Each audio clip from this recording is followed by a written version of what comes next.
मनुष्य जीवन बड़े भाग से मिला है और इसमें हमारा काम परमात्मा की भक्ति करना है। अगर मनुष्य का जीवन पाया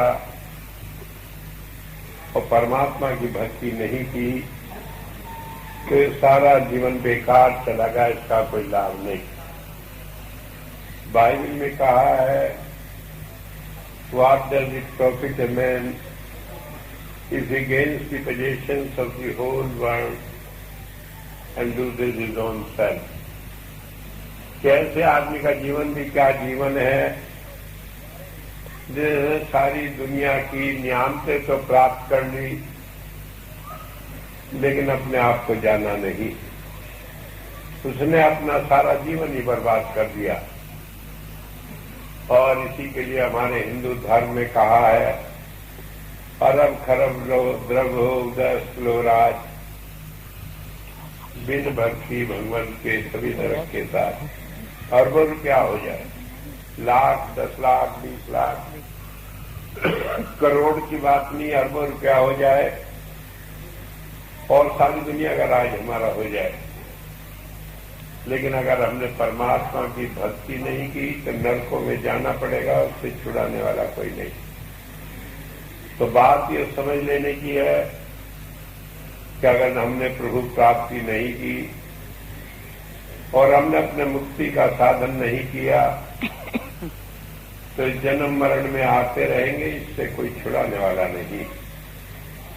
और संत जब देखते हैं जीव को कि इस दुनिया में फंसकर परेशान हो गए, उन्हें कुछ सूझता नहीं, संसार में काम क्रोध लोभ मोह अहंकार में फंसकर अंधे हो गए। कहा तुलसीदास ने या संसार को भया मोतियाबिंद, इसे मोतियाबिंद हो जाता है। वो आंखों के पीछे वो सन, वो लिक्विड जिसे सारी जिंदगी हम देखते हैं, वही गाढ़ा हो जाता है, वही हमें अंधा बना देता है। तो यही हमारा सोचने का ढंग जब काम क्रोध लोभ मोह में फंस जाता है तो ये हमें संसार में नरकों का निवासी बना देता है। नरकों से छूटने का कोई तरीका फिर हम नहीं पा पाते। और संत आते हैं, वो हमें काम क्रोध लोभ मोह अहंकार से छुड़ाते हैं। कैसे कि तुम मुझसे प्यार करो, तेरी चिंता मैं मनधारी, तू अचिंत होकर प्यारा। मनुष्य की इतनी समझ नहीं कि वह शास्त्र समझे, मनुष्य को इतनी बुद्धि नहीं कि इन सिद्धांतों को अपने मन में रखे। ये थोड़ी सी समझ है कि मनुष्य से प्यार करता है, इसलिए संत इस संसार में मनुष्य का रूप धारण करके आते हैं और कहते हैं कि तुम मेरे से प्यार करो। क्यों? और किसी बात से प्यार करना बस का नहीं, परमात्मा से हम क्या पर प्यार करेंगे। कभी रात दिन रोते हैं कि हाय परमात्मा बड़ी दया की, और कहीं एक ठोकर लग गई, कहीं दावत में जाना था, ठीक टाइम पर नहीं पहुंच पाए। कहते हैं परमात्मा बड़ा निष्ठुर है, आज ही चोट लगाने को देख कर लगा देता। क्यों भाई, आज क्या फर्क पड़ गया, चोट लग गई, देर से पहुंचे तो क्या फर्क पड़ गया। लेकिन सारे एहसान एक तरफ और एक जरा सा नुकसान एक तरफ। तो हमारी ये बुद्धि तराजू की तरह है, जरा सा पासन कहीं को बन जाए उधर कोई झुक जाती है। और संत ही आकर दया करे तो हम समझ पाते हैं, नहीं तो नहीं समझ पाते। लोग दावा करते हैं हम सत्संग में पहुंच गए, लोग दावा करते हैं कि हम परमात्मा का रूप बन गए, लेकिन हवा भर में जहां जरा सी बात आई सूखे पत्थर की तरह उड़ जाते हैं, उनका कोई ठिकाना नहीं रहता। इस संसार में अगर कोई ठिकाना है, कोई हमें बचा सकता है तो हुजूर बाबा साहब सिंह जी महाराज ने कहा कि भाई एक बहुत बड़ी आंधी आएगी, खून की आंधी, आदमी आदमी का दुश्मन होगा, कोई नहीं देखेगा, जान से काट देंगे, मार देंगे। कहने के महाराज जी बड़ी मुसीबत होगी। कहने का हम ओल्ला कर लेंगे, हम पर्दा कर लेंगे, हम बचा लेंगे अपने जीवों को। और लोगों ने देखा जब पाकिस्तान बना, इतना खुखार हुआ, आदमी हैवान बन गया। लेकिन किसकी दया नहीं हुई कि एक भी सत्संगी को चोट नहीं आई, खुरच नहीं आई, सारे ठीक ठाक यहां आकर बस गए। दया किसकी होती है? संत की होती है। संसार में है ही कौन? बाइबल में कहा Lord God does nothing except he reveals his secret council to his servants the prophet. कि परमात्मा कुछ करता ही नहीं, वो तो मिट्टी का बुद्ध बना बैठा है, उसकी सारी ताकतें लेकर संत काम करता है। खाली वो जुड़ा रहता है परमात्मा से कि वो क्या चाहता है वो करे। तो एक बात ये समझ ले, जब संत इस संसार में आते हैं तो अपने लिए नहीं आते। कहा तुलसीदास जी ने कि नदी अपना जल नहीं पीती, वृक्ष अपना फल नहीं खाता, इसी तरह संत परोपकार के कारण शरीर धारण करता है। कोई कहेंगे बड़ी मौज है, क्या दिक्कत है, क्या बात है, कुछ पता नहीं लगती। मैं समझता हूं कि संत होने में कितना कष्ट है। कभी मैंने कहा नहीं, क्योंकि हुजूर का हुक्म जब माना तो मैंने सोचा अपना दुखड़ा नहीं रहूंगा संगत के सामने। लेकिन अब वह बात पुरानी हो गई। 13 नवंबर को वो दिव्यानंद मर चुका जो संत था। अब तो मैंने एक संत बच्चा संत बनाकर बिठा दिया और मैं तो अब लगा हूं परमात्मा के दूसरे काम में। तो मैं आज बताता हूं कि वो कहा करते थे कि संतों की जीवनी बड़ी बेआरामी थी। मुझे मालूम है जब मैं नौकरी में था सरकारी, इतनी मेहनत करता था कि लोग कहा करते थे कि खबर नहीं भूत प्रेत सीने लगा कर ये काम करता है। लोग देखने आया करते थे कि गुप्ता जी के यहाँ जाकर देखो काम कैसे होता है। लेकिन मेरी एक आदत थी कि जब काम से आकर लेट जाता था तो मुझे कोई बड़ा सा बड़ा अफसर जगा नहीं सकता था। मैंने कहा हुआ था कि ऐसी एग्जीक्यूटिव इंजीनियर भी आकर कहे कि बात करनी है, मैंने कहा अब आराम कर रहा हूं, अब बात नहीं करनी। और मुझे खबर है अब जब मैं संत बना, आधी रात को भी लोग टेलीफोन करते हैं, पूछते हैं कुत्ते बीमार हैं, बिल्ली बीमार, और 2-4 मिनट नहीं आधा घंटा मेरा खराब कर देते हैं टेलीफोन पर बात करते करते। मैं समझता हूं कि रात को एक बार जग जाए आदमी क्या होता है। सारी रात में शायद 2 घंटे ज्यादा में सो नहीं पाता। दया को मालूम है, कह लगे जब इतनी बेचैनी है तो बाहर बैठ के काम कर लो। सारे काम होते हैं लेकिन मजबूरी है।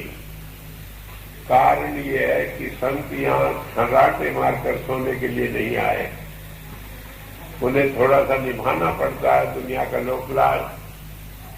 वो आए हैं जीवों को बचाने के लिए, और ये जीव कब बचेंगे? जब इनका प्यार गुरु से जुड़ा रहेगा। और इसीलिए संत भजन की बात करते हैं। मेरे हुजूर कहा करते थे, जब विदेशों को नाम देते कहने के डायरी में लिखो 2.5 घंटे रोज भजन करोगे तब नाम दूंगा।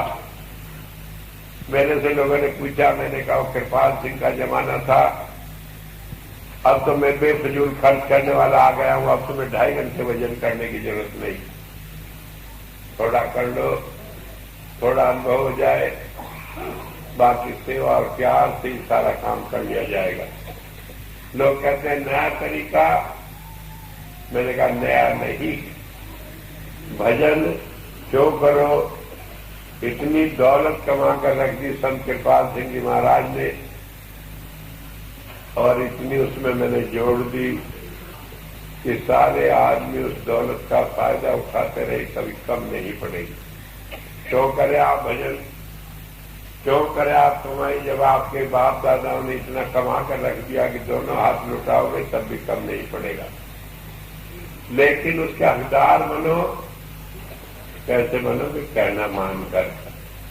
बाप की दौलत जब भी बेटे के काम आती है जब वो कहना माने, नहीं तो बेदखल कर देता है। कहने के तुम ना लाकर तुम्हें नहीं दूंगा, चाहे कुत्ते खा जाए, बिल्ली खा जाए, चोर ले जाए, तुम्हें नहीं दूंगा।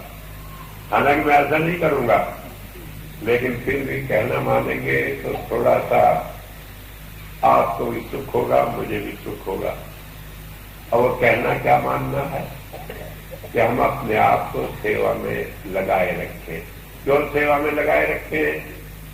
वेद कहता कर्णवंतो वरिवो गवे, कि वो जो सेवा है निष्काम भाव की सेवा, वही हमें सतत नाद की साथ जोड़ती है, उसी से सोम धारा प्राप्त होती है।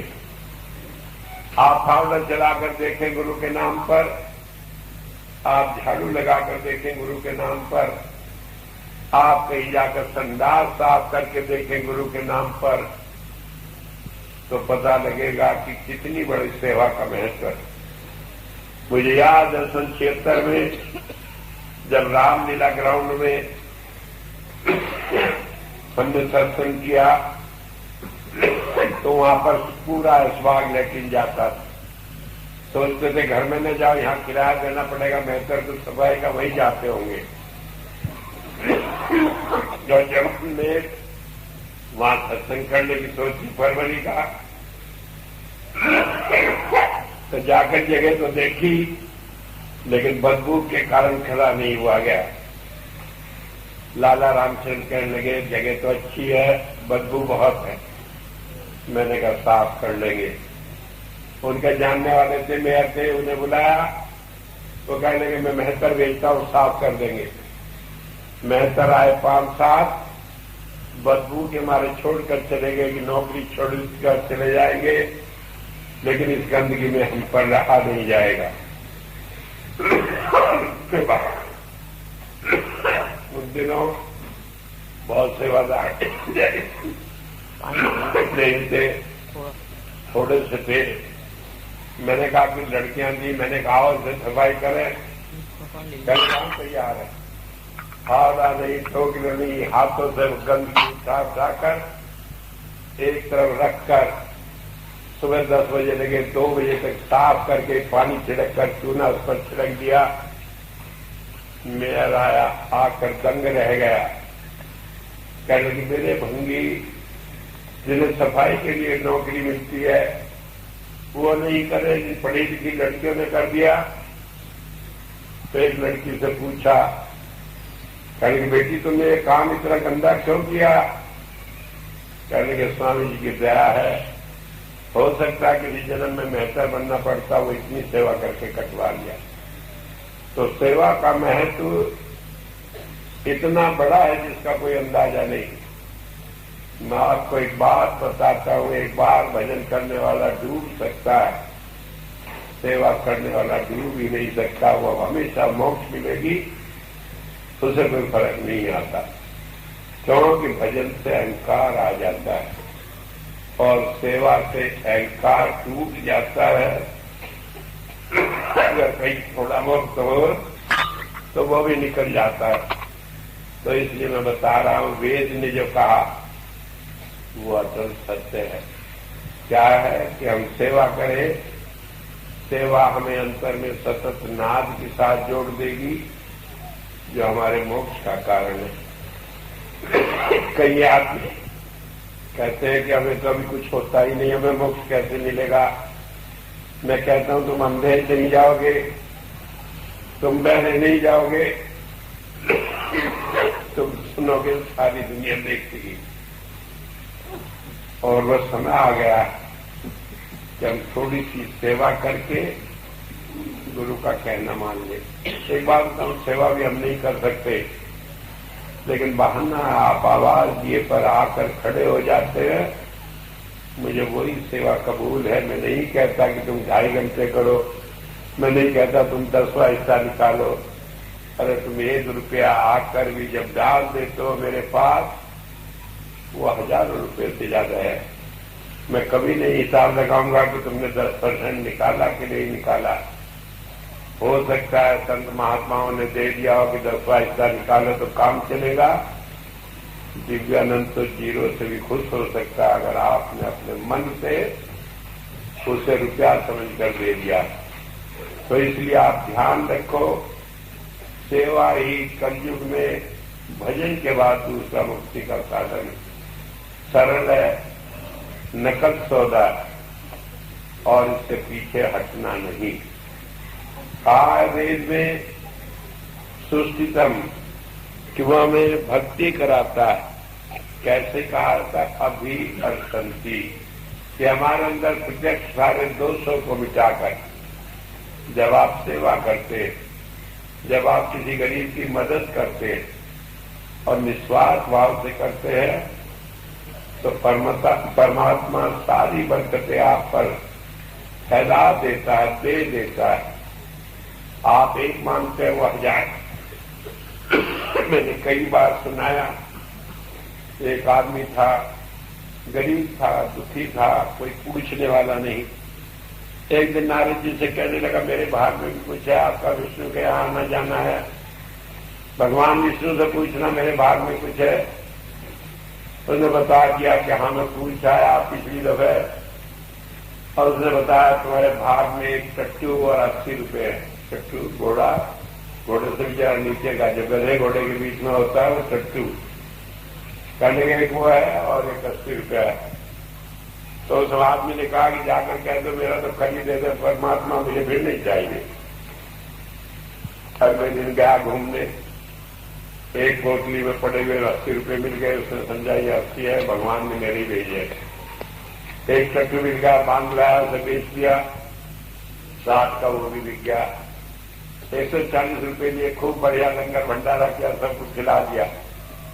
कहने के भाग का जितना मिलना जुलना था निमट गया। रात को सोया, सुबह उठा आलस में, फिर सुबह घूमने गया, फिर एक मिल गई पोटली गिना 80, फिर एक चट्टू मिल गया, बेचा 60 में, फिर आगे लंगर भंडारे कर दिए। रोज यही क्रम चलता रहा।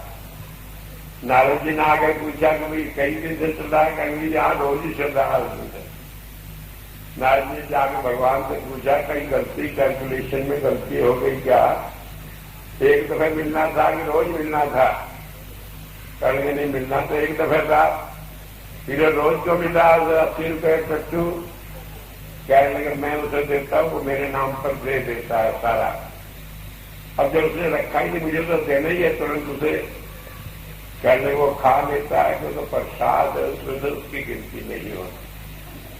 तो आपका जीवन सार्थक हो जाता है जब आपका 1 रुपया भी कहीं किसी गरीब की कमाई में लग जाता है, और उसी की गिनती वहां भगवान के दरबार में होती है कि आपकी कमाई है। और इसलिए मैं कहता हूं, मुझे सेवा कार्य के लिए सरकार के रुपये नहीं चाहिए, रिश्वतखोरों का धन नहीं चाहिए, ब्लैक मार्केट करने वालों की बात नहीं चाहिए। मैंने बहुत पहले बताया था, रामचरण ने कहा कि 5 किलो सोना जो मेरे मकान में दबा है आप निकलवा दो, मैं आधी किलो दे दूंगा। मैंने कहा मैं 5 ही किलो निकाल लूंगा, बढ़िया मैं भी हूं, बढ़िया तुम भी हो, तुम मुझे नहीं ठग सकते। लेकिन मैं पैसे का भूखा नहीं, मैं पैसे को खोद कर नहीं निकालूंगा। मैं तो जो छप्पर पार कराएगा, जो परमात्मा देगा, और कब देगा? जब मेरे सत्संग के हाथ से देगा, क्योंकि मैं नेक कमाई को लगाऊंगा सेवा में, पाप की कमाई मुझे लगानी नहीं। लोगों को मालूम है कितने लोग आते हैं। 13 नवंबर को आए सभी लोग इकट्ठे होकर, हमने आपको पहचाना नहीं बाबा जी। मैंने कहा एक ही रात में आंख खुल गई, अब पहचान लिया। कहने हमारी गलती हो गई, और 1-2 लाख रुपये सेवा में देना चाहते। मैंने कहा फूट की को भी नहीं लूंगा, क्योंकि मेरे गुरु का हुक्म है कि जिसे नाम दिया उसके अलावा किसी की सेवा नहीं लेनी। भूल से कोई डाल जाए, चलो बरकत है, उसे भी क्यों उसे रोका, लेकिन जान बूझ कर मैं नहीं लूंगा। तो मैं इसलिए बताता हूं कि ये सेवा केवल सत्संगी के लिए है कि गुरु ने एक साधन निकाल दिया आपके लिए, इतना आसान मुक्ति का साधन सेवा करें। और निकाल क्या दिया तो लिखा पड़ा है सारी किताबों में, कोई किताब ऐसी नहीं। कहा गुरु में गुरबाणी में कर्म हुए सदगुरु मिलाए, सेवा सूरत समझ चितलाए, कि बड़े भाग्य से हमें गुरु का दर्शन होता है, उसका मिलन होता है, और वो सेवा के द्वारा हमारी आत्मा को शब्द के साथ जोड़ता है। यही बात भगवान कृष्ण ने कही गीता में कि अच्छे और बुरे कर्म दोनों बंधन के कारण अगर बचना होगा तो निष्काम सेवा से बचा जा सकता है। अर्जुन, निष्काम सेवा करो। तो आज ये मौका है कि आज हम निष्काम सेवा करके अपने जीवन को सफल बना ही लेंगे। वो तो ऐसा ही है, वो तो मिला है, वो तो आपके लिए मंजूर होकर, वो तो मैंने लिखकर रख दिया अपने गुरु से झगड़ा करके कि जो मेरे साथ जुड़े रहेंगे उन्हें मोक्ष मिलेगी, उन्हें कोई रोकेगा नहीं। अगर न मानता तो मैं सबके पास की बात न मानता, चाहे वो कितनी जिद करते, क्योंकि मैं भी अपनी जिद का बड़ा पक्का हूं। भाई जब सारी जिंदगी देनी है तो कुछ उसके बदले में जो लोग साथ जुड़े उन्हें प्रसाद तो मिलना ही चाहिए, भूखे तो नहीं काम होता। तो इसलिए वो तो निश्चित है, लेकिन ये बीच में हम खुश रहे, मस्ती में रहे और कहीं रगड़े झगड़े में न पड़े, कहीं साईं बाबा के चक्कर में, कहीं दूसरे के में, कहीं तीसरे में, कहीं देवी के, कहीं देवता के, कहीं काली के, कहीं गोरी के, इस सारे के चक्कर में से पड़े। तो इसलिए जरूरी है कि सेवा में मन लगाए रखें, जैसे गुरु के साथ जुड़े रहे। और आगे कहा वेद में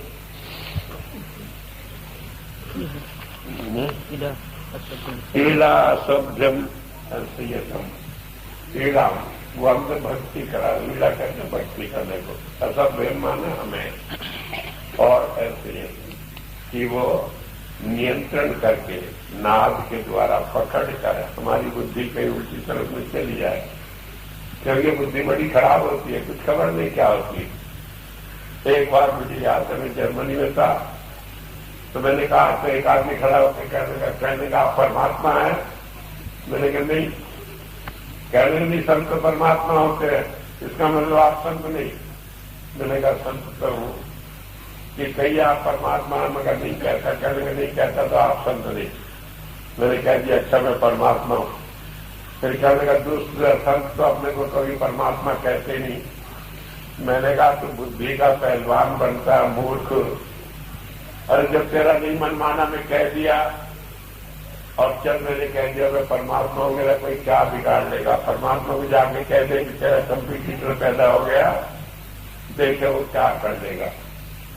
सवाल इस बात का लोग अपनी बुद्धि लगाकर उल्टी सीधी बातें करते, और जब बुद्धि उल्टी हो जाती है तो वो नाद ही हमारी मदद करता है। लेकिन नाद तब आएगा जब आप सेवा करेंगे। नाद ऐसे नहीं आ जाने का कि मंदिर में घंटा बजा लो तो नाद आ जाएगा, और घर में कहीं आप शंख बजाने की कथा कर ली सत्यनारायण की तो नाद आ जाएगा, ऐसे नहीं आता। वो आता है सेवा। तो मैं तो आपसे एक ही बात कहता हूं कि सेवा से जुड़े रहे, सत्संग में लगे रहे। कोई दुनिया की ताकत चाहे काल नहीं, महाकाल आ जाए, आपको भी ठीक नहीं कर सकता। और ये देखकर कि थोड़ी सी नाव डावाडोल हुई तो भी लोग घबरा गए। मैंने निश्चय कर लिया कि मैं लखनऊ का सत्संग दूंगा, क्योंकि लखनऊ की संगत मुझे बहुत प्यारी है। तो मैं नहीं सोचता डावाडोल हो, मैं दूंगा बरेली का, कानपुर का, पीलीभीत का दूंगा। जहां लोगों ने अनेक बार कहा कि स्वामी जी झूठ बोलते हैं, एक बार और कह लो मुझे कोई फर्क नहीं पड़ता, लेकिन मैं आप लोगों को नहीं चाहता कि आप ये महसूस करें कि मैं आपसे दूर हूं। चाहे मुझे कितना ही काम हो, जब भी मैं हिंदुस्तान में रहूंगा मैं सत्संग में आता रहूंगा।